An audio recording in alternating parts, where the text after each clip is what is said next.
Hi, and welcome to Hack in the Box 2021 Amsterdam. I hope you're doing well and you're excited to be learning about TLS SSL fingerprinting and overcoming it. Today we'll be talking about JARM Randomizer, which does exactly that. So let me start by introducing myself. My name is Dagmawi Mulugeta.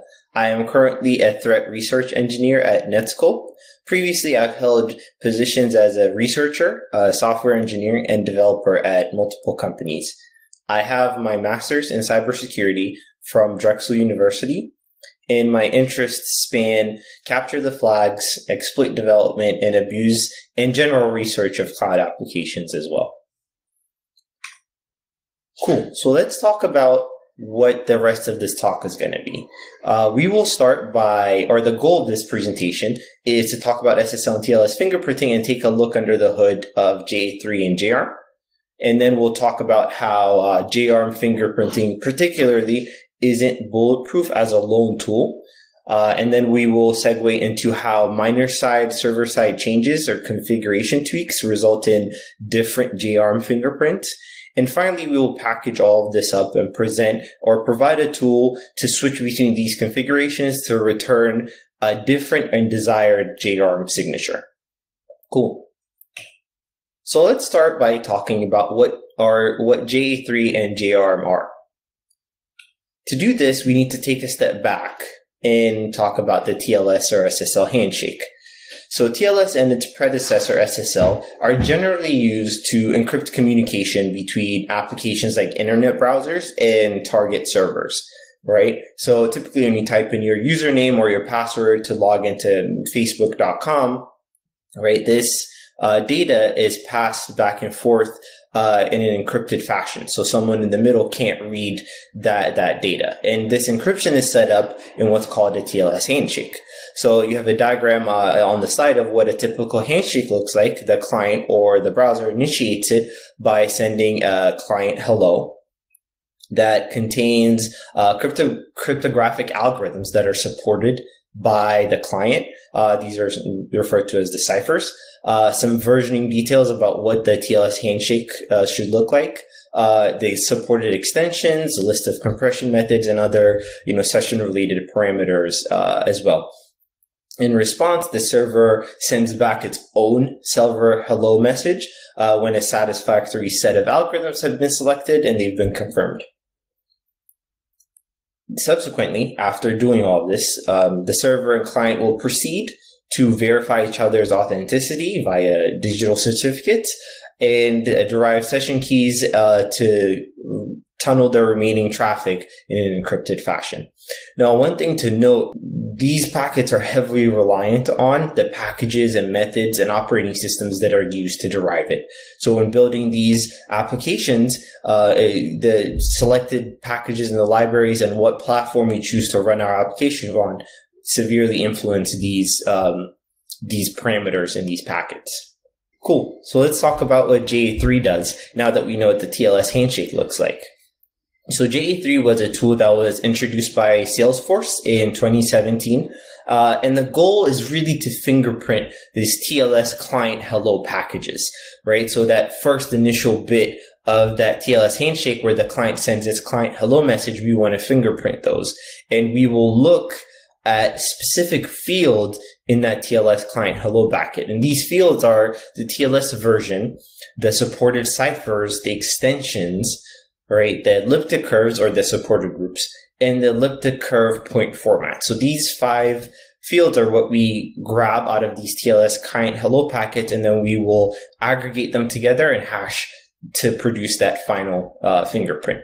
And the reason we did this is it's quite useful to identify unusual clients within a network.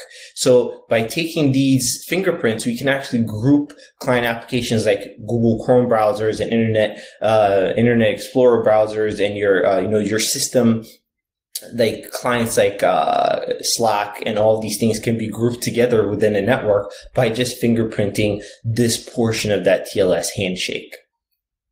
So now that we've talked a little bit about what JA3 does, let's talk a little bit about what JARM does. So JARM, as opposed to JA3, is a server-side fingerprinting technique, meaning that JA3 was used to passively fingerprint client-side applications by looking at specific fields in their TLS client hello packets, JARM is an active fingerprinting tool that reaches out to servers and grabs their server responses, meaning they'll grab their server hellos and fingerprint or grab certain fields from those server hellos and fingerprint those fields to identify that the hash or the fingerprint for a specific server. So it's used to fingerprint server hellos in the Ssl Handshake. So as opposed to the 5 fields in the TLS client hello packet or in JA3, in the server side hello packet, JRM just looks at 3 fields: the TLS version that gets sent back, the cipher that was chosen by the server to continue the rest of the handshake, and the TLS extensions that are supported as part of that server hello response. So let's talk a little bit about how JARM works. So JARM works by actively sending 10 customized TLS client hello packets to a target server and then capturing that server's responses. And these client hello packets are specifically designed and engineered to draw out the most unique responses from a target server. So asking it questions like, does this server support TLS 1.3? If we order the ciphers a specific type of way, which cipher would it pick? What if we shuffled them around and maybe even dropped some? Which cipher would it pick then? So asking it questions like this, grabbing those responses, and then aggregating them together to give that JARM fingerprint is the process that follows. And we can see the configuration selected for these 10 TLS client hello packets in the PyJarm implementation on the slide. So PyJarm is the Python implementation of JARM that was open sourced by Palo Alto Networks. And we can see the kind of the nature of these configurations for each of these client hello packets that get sent out. And after grabbing all of these responses, it aggregates it together or JARM aggregates it together to give a fingerprint. So what exactly is this fingerprint? This fingerprint is actually a fuzzy hash fingerprint that is made up of 2 consecutive 30-character and 32-character blocks. The first 30-character block is actually the TLS version and the cipher for each of the server hellos that got sent back. So each of these 3 characters represents that one response for that specific hello packet. And the second block is the SHA-256 hash of the TLS extension. So this is a truncated version. It's not the complete version, but that makes up that second block. And then when you concatenate these together, you have that 162-character block that is the JARM fingerprint. And you can see the figure in the slide for where that line is drawn for a few different domains that were JARM, that were fingerprinted using JARM. So what JARM is used for, and now that we see in that picture, right, it's useful for 2 things. The first is we can group servers together by configuration. So as you can see in the slide for Google, YouTube, and Blogger, that JARM fingerprint is actually the same. And this is because the infrastructure for these, or the underlying operating system and application that these servers run on top of, are actually similar. So we can group these servers together. We can say these group of servers belong to Google, and these belong to Netscope, these belong to Apple, etc. And the second is we can identify malware command and control infrastructure. In popular attack frameworks like Cobalt Strike and similar C2 infrastructure that's normally very difficult to detect and defend against, we can easily identify using a fingerprinting technique like this, like JARM. And the rest of these presentation will be focused on JARM. We'll touch base with JA3 a little bit later on, but most of the work we're doing here and the research is around JARM. So what are some challenges with using JARM? What are some weaknesses with this implementation that you need to keep an eye out for when you run a JARM scanner or JARM fingerprint in your defenses? As we mentioned earlier on in the presentation, JARM and JA3 and Tls fingerprinting is very much tied to the operating system, the packages and libraries, and other custom configurations of the server-side application. For example, Cobalt Strike JARM is actually the JARM for Java 11 TLS stack. So when we're on the internet and we're trying to identify Cobalt C2 infrastructure and we identify the Cobalt Strike C2 JARM, we're actually identifying that Java application that's running on that specific package or using that specific package. So when would this cause issues? Firstly, when you're using it by itself, it can cause a few detection issues. Firstly, there can be a higher rate of false positives. As we shown in the example above, it can be quite difficult to identify exactly what we're looking at as opposed to the framework infrastructure or framework and operating system that it's running on. And this is especially enhanced when we're looking at common libraries or tools that use common libraries and operating system sockets for communication, because you're pushing that further down, which makes it a little bit hazy to identify. Secondly, we can see that switching some configurations around, or maybe using a proxy or a load balancer, would result in a completely different fingerprint, which makes this even more unreliable when it's using it by itself. Although JARM plus other intelligence has been proven to be quite useful, it is as part of a grouped detection scheme, as part of a grouped approach.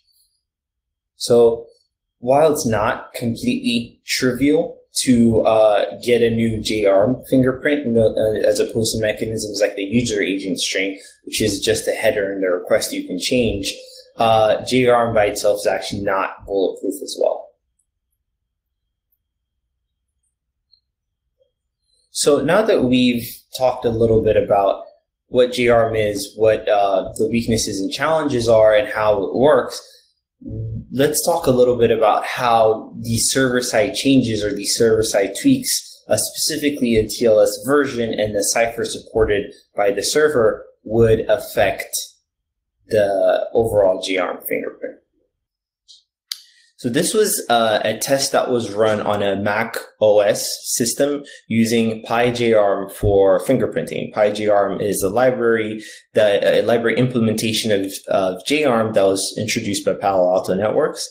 And what we did was we used the SSL library in Python to cycle through the supported TLS versions and ciphers, and we spun up a server and we fingerprinted that using JARM. Or PyJRM, and we tried to see what the resulting JARMs were. And as you can see from our findings, changing the TLS version and the supported cipher server side actually changes the JARM fingerprint a decent amount.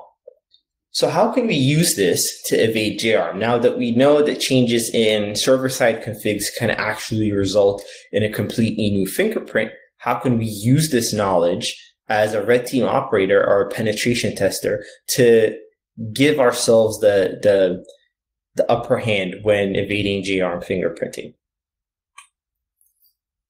So before we get into evading JARM fingerprinting, let's talk a little bit about JA3 transport.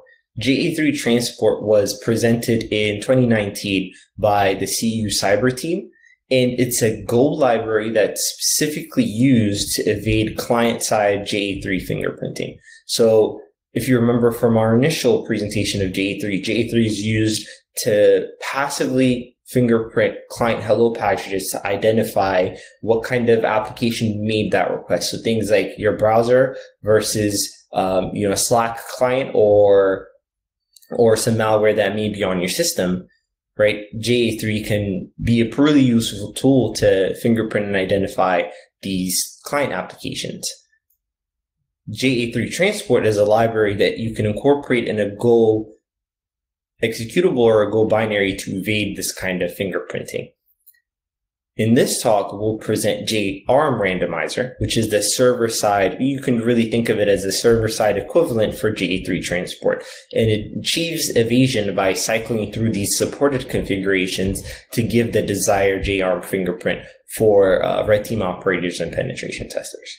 So let's talk a little bit about JRM Randomizer itself. At the heart of it, it cycles through the supported configuration server side to enable a different fingerprint or a different desired fingerprint for the operator. Some dependencies are pipenv. It's written in Python 3.9, so you need to have that installed when you run this. PyJRM, Shodan, and PyBinaryEdge are also required for additional functionality. So the current features for this tool are to iterate and identify valid configurations during setup. So this is really useful, so you don't have to do that work yourself. Secondly, it'll check the generated or the valid JARMs for your system on BinaryEdge and Shodan to give you some more insight on the usage of the specific JARM that you want. Thirdly, you can cross-check these specific JARMs against a known red team tool list to make sure that you're not using the ones that have been associated with public command and control tools. And finally, it gives you the ability to cycle through or rotate configurations at specific intervals, so you make sure you have a different JARM fingerprint at the desired time interval. So where is the placement of a tool like this? So really, it is a Python proxy that is meant to be placed in front of a command and control server. So as you can see, without the randomizer, this would be what a typical deployment would look like in an engagement. With the randomizer, you put this Python proxy on the same system or a different system that's in line with that traffic, right? And you can use this alongside Cobalt Strike to evade fingerprinting of the Cobalt Strike tool itself. You can use JRM randomizers to cycle through these configurations.